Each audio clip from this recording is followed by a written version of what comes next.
On the Lower East Side, I can't even imagine how much, but I've seen a lot of it, and also as an accomplished performance artist who has been, I've been following her world tours on Facebook, and apparently she's been bringing down the house like all over the world, and so we're really privileged to have one of my friends and one of who I consider to be the original yippies in New York, Penny Arcade. Yay! Well, I feel very humbled to be speaking here after Frank Morales, after Mr. Capt. Yesterday, Miss Joni Musi and I helped the 86-year-old, soon to be 87-year-old Judith Molina, founder of the Living Theater, architect of the counterculture, into a car where she was being moved to the actor's home against her will, being evicted out of her home and out of her theater. This is a woman who put $800,000 from the sale of her family home on the Upper West Side into building a theater where she housed something like 30 kids under 30 who were doing theater with her, who were learning anarchist, revolutionary, nonviolent theater. This, of course, is an extreme tragedy. But Judith is not the only person being made homeless who is over 80 years old. Taylor Mead has been being tortured out of his apartment on Ludlow Street. Casey Rowland, my neighbor, painter, 88 years old, constantly harassed by our landlord to move out. So there are many, many invisible people who are being made homeless, along with the thousands and thousands and thousands of people who are homeless. Judas is not the only one who betrayed us. You need to... Bloomberg betrayed us. Oh, God, you need to zip it.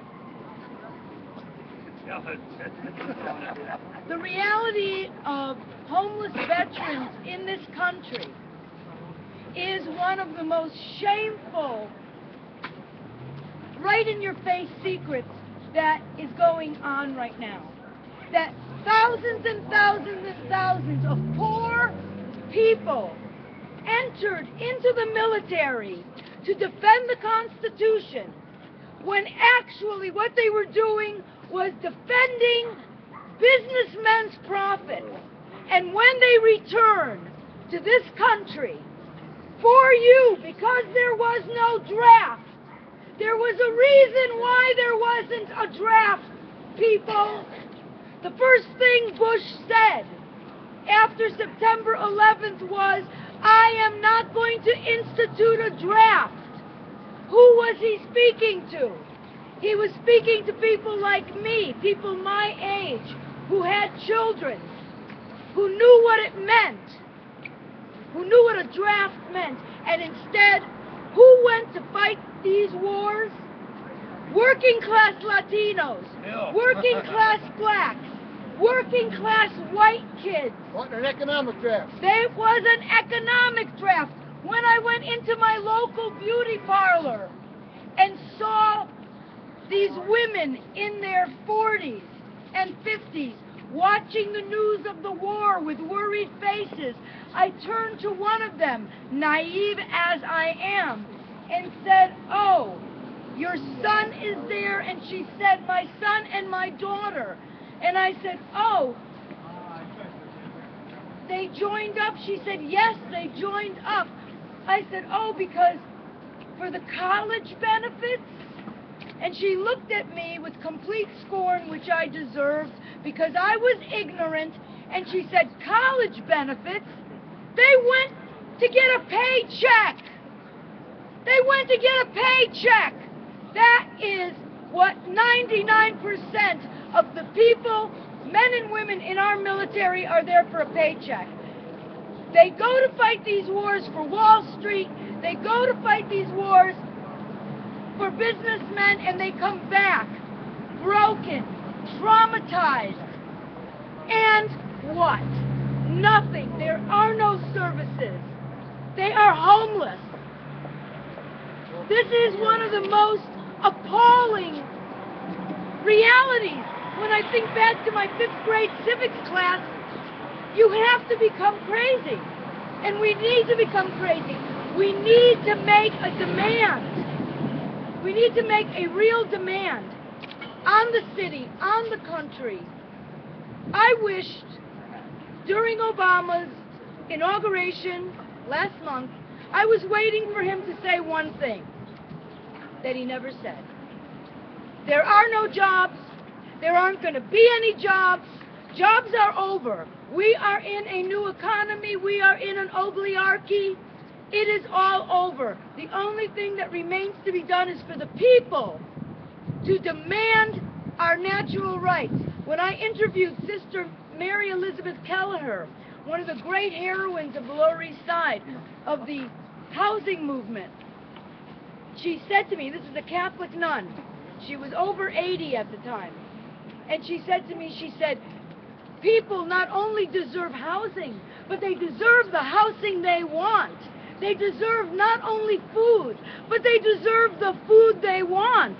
I said, but Sister Elizabeth, this sounds like you're preaching revolution. And she said, revolution! Judith Molina, as she got into the car yesterday to go to the actor's home in New Jersey, said, revolution. Now, people don't understand what that means. It's such an abstract concept to us. Thomas Jefferson said this country needs a revolution every 10 or 20 years. We have been laying back. People are afraid to speak. People are afraid to demonstrate because we know that the police hit us in the head. This is a reality, and this is why we can't get the numbers. The students have always been the front line of revolution in this country. There is a civil rights movement because of students.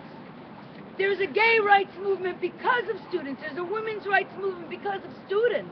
Because students, young people, are idealistic. And because they can look and see what is missing, what is wrong in the culture. The students have been co-opted. The students actually think there's a career out there.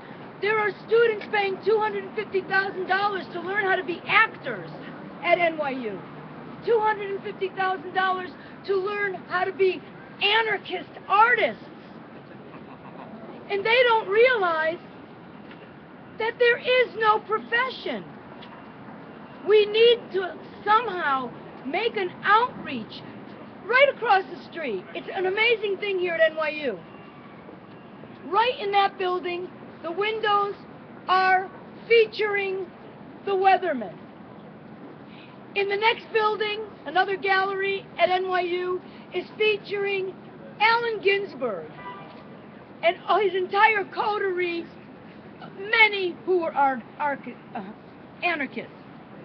Somehow we need to reach out and get people thinking about what's really going on in this country. What's really going on. We need, as Frank said, we're fatalistic, we're exhausted, we're tired, we think we can't win. The other day I said the revolution will not be...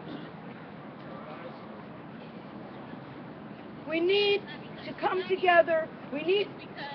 The homeless consortium is one of the best places to get behind that. And I plan to get behind that, and I plan to work for Reggie's mayoral campaign. Thank you. Thank you. Go! All right. Heading on, kid, everybody! All right.